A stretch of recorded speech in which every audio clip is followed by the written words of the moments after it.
Hi students, in chapter number 16 surface area and volume, today we are going to see the concept volume of a cylinder. Volume म्हणजेच काय तर घनफळ आपण त्याला म्हणतो. सिलेंडरचं जे काही व्हॉल्यूम आहे ते आपल्याला या ठिकाणी फाइंड आउट करायचं आहे. व्हॉल्यूम कशाला म्हणतात ते आधी पाहूयात. To find how much water a tank of cylindrical shape can hold we have to find the volume of the tank. समजा एक टाकी आहे की जी सिलेंड्रिकल शेपची आहे, तर त्या टाकीमध्ये किती पाणी मावेल हे जर आपल्याला काढायचं असेल किंवा किती पाणी मावेल हे जर आपल्याला समजून घ्यायचं असेल तर त्यासाठी आधी आपल्याला काय फाइंड आउट करावं लागेल, volume of cylinder find out करावं लागेल. व त्यासाठी असणारा जो फॉर्म्युला आहे volume of cylinder is equal to pi R square h. Pi म्हणजे काय तुम्हाला सर्वांना माहिती आहे, त्याची व्हॅल्यू किती असते 22/7 किंवा 3.14. आर म्हणजे काय रेडियस ऑफ द बेस आणि एच म्हणजे काय तर सिलेंड्रिकल हाईट आहे. तर यावर आधारित या फॉर्म्युल्यावर आधारित प्रॅक्टिस सेट 16.3 आहे की जो आज आपण या ठिकाणी अभ्यासणार आहोत. फर्स्ट क्वेश्चन आहे पहा. Find the volume of the cylinder if height h and radius of the base r as given below. म्हणजे या ठिकाणी तुम्हाला या क्वेश्चन मध्ये हाईट आणि काय दिलेलं आहे, रेडियस ऑफ द बेस दिलेला आहे. तुम्हाला काय फाइंड आउट करायचंय, volume of cylinder find out करायचंय. आता सिलेंडरच्या संदर्भामध्ये असणारे हे तीन फॉर्म्युले आहेत पहा. फॉर्म्युले व्यवस्थित लक्षात ठेवा. Curve surface area of cylinder 2 pi r h, total surface area of cylinder 2 pi r in bracket h plus r आणि व्हॉल्यूम ऑफ सिलेंडर काय आहे पाय आर स्क्वेअर एच आहे. तर 16.3 हा जो प्रॅक्टिस सेट आहे तो व्हॉल्यूम ऑफ सिलेंडर या फॉर्म्युल्याशी आधारित आहे. ठीक आहे. तर मग आता तुम्हाला या फर्स्ट क्वेश्चन मध्ये हाईट दिलेली आहे, रेडियस ऑफ बेस माहिती आहे. तुम्हाला काय फाइंड आउट करायचं आहे, volume of the cylinder find out करायचं आहे. आता फर्स्ट क्वेश्चन जो आहे तो आपण लिहून घेऊयात. या ठिकाणी आपल्याला काय काय दिलेलं आहे, रेडियस दिलेली आहे 10.5 सेंटीमीटर, त्याचबरोबर हाईट किती दिलेली आहे आपल्याला 8 सेंटीमीटर दिलेली आहे. काय फाइंड आउट करणार आहोत आपण, व्हॉल्यूम ऑफ सिलेंडर. लिहून घेऊयात. Volume of cylinder is equal to pi R square H. पायची व्हॅल्यू लिहून घेऊयात 22/7. आर किती आहे 10.5. आर स्क्वेअर आहे म्हणजे 10.5 चा किती वेळा गुणाकार करणार आपण, 2 वेळा, 2 टाइम्स. मग आता या ठिकाणी पहा 22/7 इंटू 10.5 इंटू 10.5 इंटू 8 अशा पद्धतीने आपण हे सुरुवातीला लिहून घेतलं. आता पुढे आपण भाग देऊया. 7 ने 10.5 ला भाग जाईल पहा, 1.5 चा भाग जातो. 22 इंटू 1.5 इंटू 10.5 इंटू 8. हे जर मल्टिप्लिकेशन तुम्ही केलं तर तुम्हाला उत्तर काय मिळणार आहे, 2772 सेंटीमीटर क्यूब.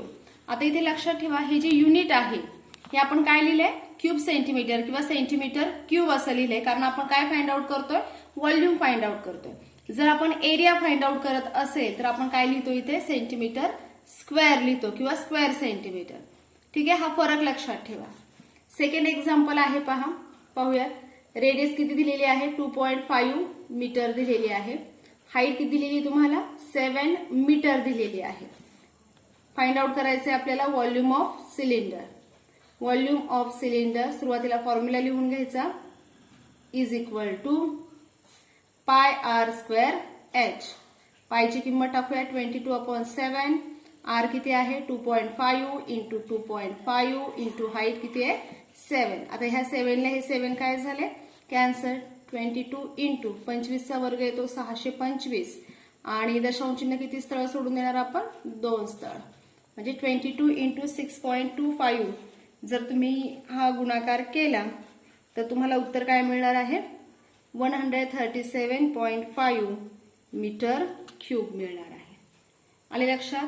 अशा पद्धतीने आपण हे उदाहरण या ठिकाणी सोडवलेलं आहे. गुणाकार करताना लक्षात ठेवायचंय दशांश चिन्ह नाही असं समजून गुणाकार करा आणि मग आलेल्या उत्तरामध्ये काय करणार आहात तुम्ही, म्हणजे जेवढी एकूण स्थळं सोडून दशांश चिन्ह आहे तेवढी स्थळं मोजणार आहात आणि त्यानंतर उत्तरामध्ये तुम्ही तेवढी स्थळं सोडून दशांश चिन्ह देणार आहात. अशा पद्धतीने आपण या फर्स्ट क्वेश्चन मध्ये असणारी ही 2 एक्झाम्पल सोडवलेली आहेत. ही 2 एक्झाम्पल जे आहेत तिसरं आणि चौथं हे एक्झाम्पल तुम्ही स्वतः सोडवा. आता सेकंड क्वेश्चन आपण पाहूयात. How much iron is needed to make a rod of length 90 centimetre and diameter 1.4 centimetre. आता या ठिकाणी तुम्हाला एक आयर्नचा रॉड तयार करायचा आहे, म्हणजेच एक लोखंडी सळई तयार करायची आहे की जिची लांबी किती आहे 90 सेंटीमीटर आहे आणि जिचा डायमीटर जो आहे तो किती आहे 1.4 सेंटीमीटर आहे. आता या ठिकाणी तुम्ही डायमीटर वरून काय फाइंड आउट करू शकता, रेडियस फाइंड आउट करू शकता. लेंथ 90 सेंटीमीटर आहे म्हणजेच तुम्हाला हाईट दिलेली आहे, हो की नाही, म्हणजे ती सळई किती लांब आहे, किती उंचीची आहे, तर 90 सेंटीमीटर इतकी तिची हाईट आहे. आणि how much iron is needed, त्यासाठी किती लोखंड लागेल हे आपल्याला फाइंड आउट करायचंय. म्हणजेच आपण काय फाइंड आउट करणार आहोत, तर volume of cylinder find out करणार आहोत. कारण लोखंडी सळईचा आकार कसा आहे, सिलेंड्रिकल शेप आहे. तर आता आपण सेकंड क्वेश्चन जो आहे तो आधी सोडवणार आहोत. या ठिकाणी गिवन थिंग्स ज्या आहेत त्या काय काय आहेत पाहूयात. तुम्हाला लेंथ म्हणजेच काय दिलेली आहे, हाईट दिलेली आहे 90 सेंटीमीटर, डायमीटर दिलेला आहे 1.4 सेंटीमीटर.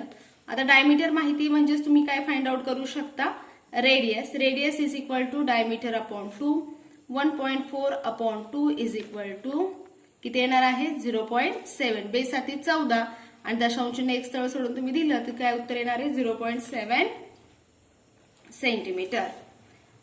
आता आपल्याला काय फाइंड आउट करायचं आहे, volume of iron rod is equal to कोणता शेप आहे, आयर्न रॉडचा सिलेंड्रिकल शेप आहे.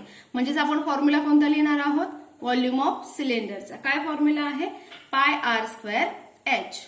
आता यामध्ये किमती टाकूयात, 22/7 इंटू आर स्क्वेअर म्हणजेच काय, तर 0.7चा किती वेळा गुणाकार करणार आपण, 2 वेळा गुणाकार करणार. हाईट किती दिलेली तुम्हाला 90 दिलेली आहे. मग आता या ठिकाणी भाग जातो बा 0.1चा भाग गेला, 22 इंटू 0.1 इंटू 0.7 इंटू 90. मग आता हा जर गुणाकार तुम्ही केला तर आपल्याला उत्तर किती मिळणार आहे पाहूया. 22 एके 22, दशांश एक स्थळ सोडून द्या म्हणजेच 2.2 इंटू 90 गुणिले 7 जर तुम्ही केलं तर 630 येतात आणि दशांश एक स्थळ तुम्ही 63. 2.2 इंटू 63 या ठिकाणी जर तुम्ही गुणाकार केला 22 त्रिक 66, 6 22 132 अधिक 6 किती होणार आहेत 138 होणार आहेत. म्हणजेच दशांश एक स्थळ सोडून 138.6 इतका आपल्याला काय मिळणार आहे, तर व्हॉल्यूम ऑफ आयर्न रॉड हा मिळणार आहे सेंटीमीटर क्यूब. आपण खाली काय लिहिणार, देअरफॉर काय विचारलेलं आहे आपल्याला, how much iron is needed to make a rod of length, the volume of iron rod is equal to 138.6 centimetre cube. हे आपल्याला या ठिकाणी उत्तर मिळालेलं आहे. समजलंय सर्वांना, ठीक आहे. तिसरा क्वेश्चन पाहूया. How much water will a tank hold if the interior diameter of the tank is 1.6 metre and its depth is 0.7 metre. Same त्याच प्रकारचं उदाहरण आहे. एक टाकी आहे पाण्याची सिलेंड्रिकल शेपची आणि त्या ठिकाणी त्या टाकीमध्ये किती पाणी मावेल हे तुम्हाला फाइंड आउट करायचे. म्हणजेच काय फाइंड आउट करायचे आपल्याला, volume of tank find out करायचं आहे. तुम्हाला इथे डायमीटर दिलेला आहे टाकीचा किती 1.6 मीटर आहे आणि डेप्थ दिली आहे. डेप्थ म्हणजेच काय, हाईट दिली आहे, खोली आपण ज्याला म्हणतो ना की टाकीची खोली किती आहे, म्हणजेच टाकी किती उंच आहे, खोल आहे, म्हणजे हाईट दिलेली आहे 0.7 मीटर इतकी दिलेली आहे. मग या गिवन थिंग्स वरून आपण काय फाइंड आउट करणार आहोत, तर volume of cylindrical tank find out करणार आहोत. म्हणजेच आपल्याला त्या टाकीत किती पाणी मावेल हे लक्षात येणार आहे. तिसरं एक्झाम्पल आहे पहा, प्रॅक्टिस सेट 16.3 मध्ये असणारं. गिवन थिंग्स आधी आपण लिहून घेणार आहोत. डायमीटर ऑफ टँक किती दिलेला आहे डायमीटर तुम्हाला डायमीटर आहे 1.6 मीटर. आता यावरून काय फाइंड आउट करू शकतो आपण? रेडियस. लगेच फाइंड आउट करून घ्यायचंय. Radius is equal to diameter upon 2. 1.6 upon 2 is equal to 0.8 metre. 2×8 = 16. 8चा भाग जातो, एक स्थळ सोडून दशांश चिन्ह दिलं की आपलं उत्तर मिळणार आहे 0.8 मीटर. डेप्थ ऑफ टँक दिली म्हणजे तुम्हाला काय दिली आहे? हाईट दिली आहे. हाईट किती दिलेली आहे? 0.7 मीटर इतकी दिलेली आहे. आता आपल्याला फाइंड आउट करायचं आहे how much water will a tank hold, म्हणजेच volume of tank find out करणार आहोत आपण. Volume of tank is equal to, सूत्र काय आहे? πr²h. 22/7. r किती आहे आपला? 0.8. किती वेळा गुणाकार करणार आपण? 2 वेळा, कारण r² आहे. हाईट किती आहे? 0.7.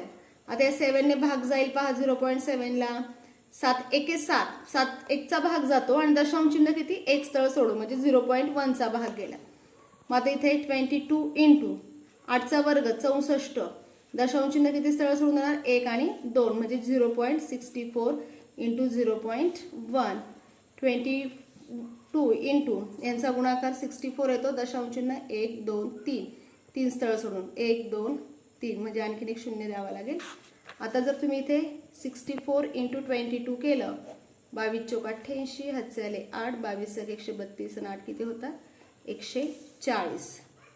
म्हणजे 1408.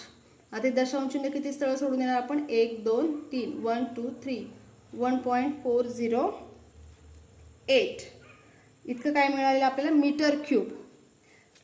एवढा काय आहे? व्हॉल्यूम ऑफ टँक आहे. Volume of tank is equal to 1.408 metre cube. प्रश्न काय विचारलेला आहे आपल्याला? How much water will a tank hold. पाणी किती मावेल. आता पाणी कशात मोजतो आपण? पाणी मोजतो लिटरमध्ये. तर आपल्याला काय फाइंड आउट करावं लागेल? किती लिटर पाणी मावेल, हो की नाही? मग आपल्याला एक कन्व्हर्जन माहिती आहे. 1 मीटर क्यूब बरोबर किती असतात? तर 1000 लिटर्स. हे लक्षात ठेवायचंय. पाण्याची क्वांटिटी आपण कशात मोजतो? तर लिटरमध्ये मोजतो. आता आपल्याला व्हॉल्यूम कशात मिळालेला आहे? मीटर क्यूबमध्ये मिळालाय. मग 1 मीटर क्यूब बरोबर किती आहे? 1000 लिटर आहे. Therefore 1.408 metre cube is equal to किती लिटर होणार आहे? जर तुम्ही याला 1000 ने गुणलं तर हे दशांश चिन्ह निघून जाईल. 1408 लिटर इतकं पाणी जे आहे ते त्या टाकीमध्ये मावणार आहे. मग आपण काय लिहिणार? Therefore tank can hold 1408 litre of water. अशा पद्धतीने आपण हे उदाहरण या ठिकाणी सोडवलेलं आहे. समजले? Volume of tank find out करायचा. त्यानंतर पाणी आपण नेहमी लिटरमध्ये मोजतो आणि इथे 1 metre cube is equal to 1000 litres असतात. मग आता उत्तर आपल्याला मीटर क्यूब मध्ये मिळालेलं आहे 1.408. त्याचं आपण लिटर करून घेतले म्हणजेच 1000 ने त्याला मल्टिप्लाय केलं, दशांश चिन्ह निघून जाईल.